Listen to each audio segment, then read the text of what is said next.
Assalamu alaikum wa rahmatullahi wa barakatuh.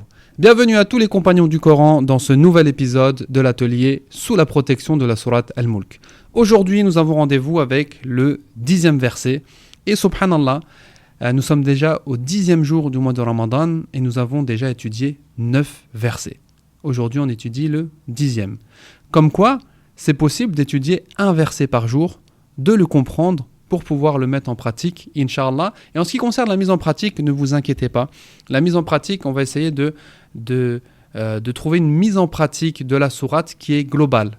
On aurait pu faire un travail de mise en pratique verset par verset, et c'est ce que l'on apprend avec la méthodologie Nouveau départ avec le Coran, mais ensuite, on l'applique aux sourates.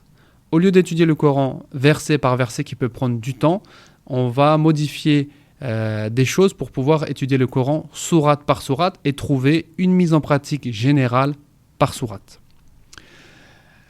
Aujourd'hui, on attaque le 10e verset. Donc, dans 2 jours, Inch'Allah, vous aurez accès au support visuel. Et je vous le rappelle, vous pouvez y avoir accès en vous inscrivant sur le lien qui est dans la description. Et il y a un deuxième lien qui est un lien qui renvoie à une cagnotte. Nous mettons en place, en partenariat avec l'association Siqaya, un projet humanitaire qui est d'envoyer des denrées alimentaires et des cadeaux aux sinistrés des tremblements de terre qui ont eu lieu au Maroc il y a quelques mois. On compte sur vous, bien sûr, on compte sur Allah subhanahu wa ta'ala qui est celui qui facilite les choses, mais on compte également sur vous, pour nous aider à atteindre cet objectif de 9 000 euros.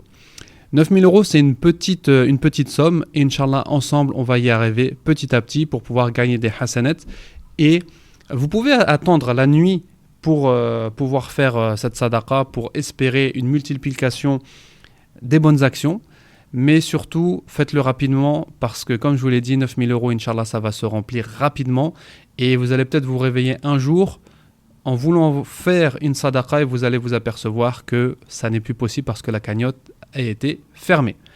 On compte sur vous pour pouvoir participer à ce projet et être actif parce que comprendre le Coran, c'est bien, mais le mettre en application, c'est encore mieux. Et faire des sadaqas, c'est quelque chose qui se répète énormément de fois dans le Coran al-Karim.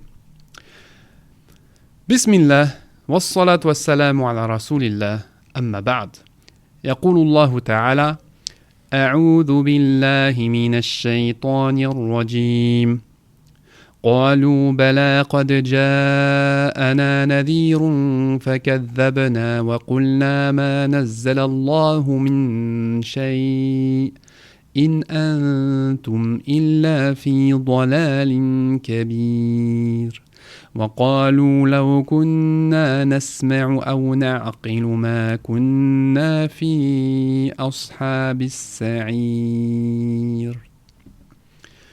La traduction des versets 9 et 10, le verset 9 que nous avons déjà étudié hier.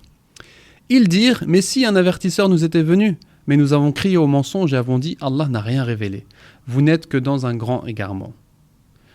Et ils dirent, donc ils ne se contentent pas simplement de reconnaître leur erreur, mais ils ajoutent, et ils dirent, si nous avions écouté ou raisonné, nous ne serions pas parmi les gens de la fournaise. Et ils dirent, si nous avions écouté ou raisonné, nous ne serions pas parmi les gens de la fournaise. En plus de reconnaître leurs fautes, les mécréants se rendent compte qu'ils auraient pu et qu'ils auraient dû faire autrement. Ils auraient dû se comporter autrement avec les messagers. Ils auraient dû se comporter autrement avec le message d'Allah subhanahu wa ta'ala. Ils auraient dû se comporter autrement avec les signes d'Allah subhanahu wa ta'ala à travers sa création, à travers ses livres et ses messagers qu'il a envoyés. Ils avouent ne pas avoir utilisé les bienfaits qu'Allah subhanahu wa ta'ala leur a donnés pour reconnaître la vérité. Et là, on est encore dans l'expression du regret. Et ils disent, si nous avions écouté, subhanallah, si nous avions raisonné, si on avait pris un peu de temps pour réfléchir, nous ne serions pas parmi les gens de la fournaise, mais c'est trop tard. Allah subhanahu wa ta'ala il nous dit dans ce verset وَقَالُوا et ils dirent, en plus de ce qu'ils ont dit juste avant et du fait d'avoir avoué qu'ils ont renié, qu'ils ont rejeté les messagers, ils disent si nous avions écouté. Allah nous a donné des sens que nous devons utiliser pour reconnaître les signes d'Allah subhanahu wa ta'ala. Parmi ces sens, il y a la vue. Et Allah subhanahu wa ta'ala, il fait référence à la vue dans les premiers versets, quand il nous parle d'Al-Mulk, quand il nous parle de la création, des cieux, quand il nous parle des étoiles. On a la vue et toute cette création doit nous renvoyer à Allah subhanahu wa ta'ala parce que tout ça n'a pas pu venir du néant. Toute cette nature, toute cette création, les cieux, la terre, les mers, les montagnes, la lune, le soleil, toute cette création par laquelle Allah subhanahu wa ta'ala jure dans le Coran al-Karim, wa-shams, wa-layl, ça doit nous renvoyer à Allah subhanahu wa ta'ala, ça nous renvoie au Créateur. Certes, on observe la beauté et la grandeur de cette création, mais cette observation ne sert à rien si elle ne nous renvoie pas au Créateur, Allah subhanahu wa ta'ala. Après avoir cité la vue, Allah subhanahu wa ta'ala, il cite l'ouïe, qui est l'outil principal face aux avertissements des prophètes. Les prophètes sont venus pour nous rappeler d'adorer Allah subhanahu wa ta'ala, nous annoncer la bonne nouvelle du paradis et nous avertir de l'enfer. Nous avertir de cet événement-là quand les gens vont être jetés en enfer et qu'ils seront questionnés. وَقَالُوا لَوْ كُنَّا نَسْمَعْ si on avait écouté. Parce qu'on a entendu le message. Il y a des peuples qui ont vécu en même temps que leurs prophètes. Comme les polythéistes de la Mecque, ils ont vécu en même temps que le prophète sallallahu alayhi wa sallam et ça n'a pas empêché de le démentir. Et il y en a d'autres qui sont venus après, qui ont entendu le message de l'islam, mais qui n'ont pas écouté, qui n'ont pas réfléchi. En fait, ce message, il est rentré par une oreille, il est sorti de l'autre. Mais il n'est pas rentré dans l'oreille pour pouvoir pénétrer les cœurs. Et pourquoi on parle de l'ouïe ? Parce que la prédication était essentiellement orale à l'époque. Même à l'époque du prophète sallallahu alayhi wa sallam, la prédication, elle a été essentiellement orale. Tout s'échangeait par la parole. وَقَالُوا لَوْ كُنَّا نَسْمَعُ أَوْ نَعْقِلُ ou raisonner. Si nous avions écouté ou raisonné, et le mot ou, il est très important. C'est pas si nous avions écouté et raisonné. Ça nous montre que des gens, même qui n'entendent pas directement la révélation, qui n'entendent pas directement le message de l'islam, peuvent raisonner, peuvent comprendre la vérité. Et c'est ça la véritable intelligence. C'est quoi une personne intelligente ? C'est pas une personne intelligente, c'est pas une personne qui a bac plus 10, qui a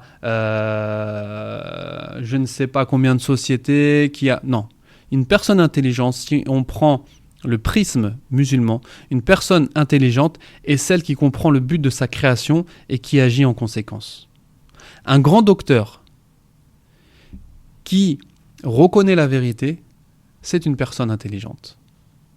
Parce qu'il va agir en conséquence et il va se protéger du feu de l'enfer.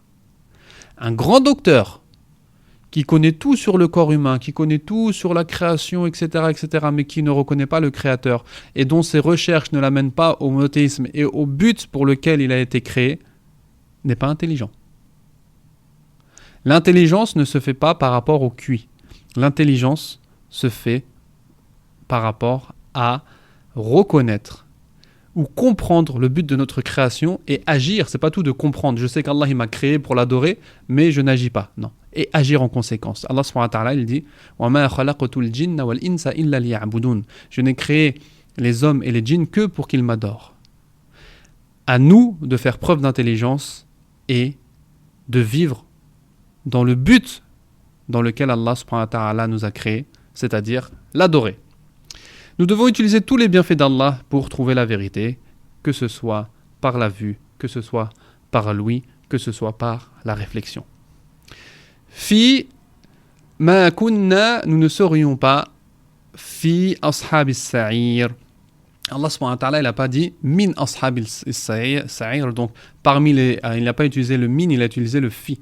Et le fi, ça veut vraiment dire noyé, entouré parmi les gens de la fournaise. C'est pas simplement une personne qui sera un peu parmi les gens de la fournaise, mais pas trop. Non, il sera parmi eux, il sera vraiment encerclé par les gens de la fournaise. Il fera partie de ce groupe à 100%. C'est pas une double face qui, lorsqu'il est avec eux, il dit je suis avec vous, et quand il est avec d'autres personnes, non, là il sera à 100% avec ashab as-sa'ir. Et ashab, ça renvoie à une caractéristique inhérente. Ils ne pourront pas se débarrasser de sa'ir. Ma kunna fi ashab as-sa'ir, nous ne serions pas parmi les compagnons de sa'ir. Les gens dont le sa'ir ne les lâchera pas. Et sa'ir, on l'a déjà vu, c'est un feu dont les flammes sont intenses. Et on y reviendra demain, Inch'Allah, parce ce mot va se répéter une troisième fois, parce qu'on l'a déjà vu dans un verset précédent, et on va donner plus d'indications par rapport à ça. Donc Allah subhanahu wa ta'ala, il nous montre à travers ce verset encore l'aveu des gens du feu, qui vont dire, donc s'ils avaient réfléchi, s'ils avaient écouté, ils ne feraient pas partie des gens du feu. Qu'Allah nous en préserve. Quelques leçons. Les mécréants continuent de reconnaître leurs erreurs. Allah nous a donné des bienfaits, des sens afin de comprendre la vérité. Et l'intelligence, c'est celui qui écoute, c'est celui qui utilise ses sens dans le bien, dans l'obéissance d'Allah subhanahu wa ta'ala, et afin de comprendre le message de la vérité. L'importance d'écouter le Coran al-Karim, les rappels et surtout de les comprendre. Ça n'est pas simplement d'écouter comme on le fait souvent, on écoute le Coran. C'est même pas on écoute le Coran, c'est on entend le Coran. Non, le Coran, on doit l'écouter. Et l'écouter, mais également le comprendre. Et c'est ce qu'on fait aujourd'hui avec la Sourate Al-Mulk, et vous allez voir que maintenant, si vous récitez les premiers versets de Sourate Al-Mulk, si vous entendez les premiers versets de Sourate Al-Mulk, vous allez automatiquement réfléchir à ce qu'on a dit dans ces cours-là. Et faites l'essai, une fois que vous avez terminé de mémoriser certains versets de Sourate Al-Mulk, faites une prière avec Sourate Al-Mulk, récitez la sourate et réfléchissez à ce qu'on a vu en cours. Vous allez voir, il y a une différence entre réciter le Coran sans le comprendre et réciter le Coran en le comprenant. La vue et l'ouïe sont des portes qui mènent directement vers le cœur, et le cœur qui nous amène à la réflexion. Ça, c'est une grande mas'ala. On ne rentre pas dedans. Est-ce que l'intellect, il est dans le cœur ou il est dans le cerveau, etc. etc. Il y a une grande divergence, que ce soit chez les savants de l'islam ou même chez les savants de la médecine. Donc, j'ouvre pas la parenthèse parce que je ne maîtrise pas le sujet. Ensuite, la personne intelligente est celle qui reconnaît la vérité, comprend le but de sa création et agit en conséquence, qu'Allah subhanahu wa ta'ala nous compte parmi les personnes intelligentes, et les gens de l'enfer ne pourront pas se séparer du feu. Qu'Allah nous en préserve, et ça on le voit avec le mot ashab. Ashab, c'est vraiment la caractéristique inhérente d'une personne. Ashabul ilm, c'est les gens de science, c'est les gens qui ont cette qualité de science. Quand on voit la personne, on pense directement à la science. Et bien là, le feu, il sera ce qu'on appelle en arabe al-mulazama. Il sera inhérent à ces gens-là. Ils ne se quitteront plus. Comme deux compagnons qui ne se quittent pas, le feu ne quittera pas les gens de l'enfer.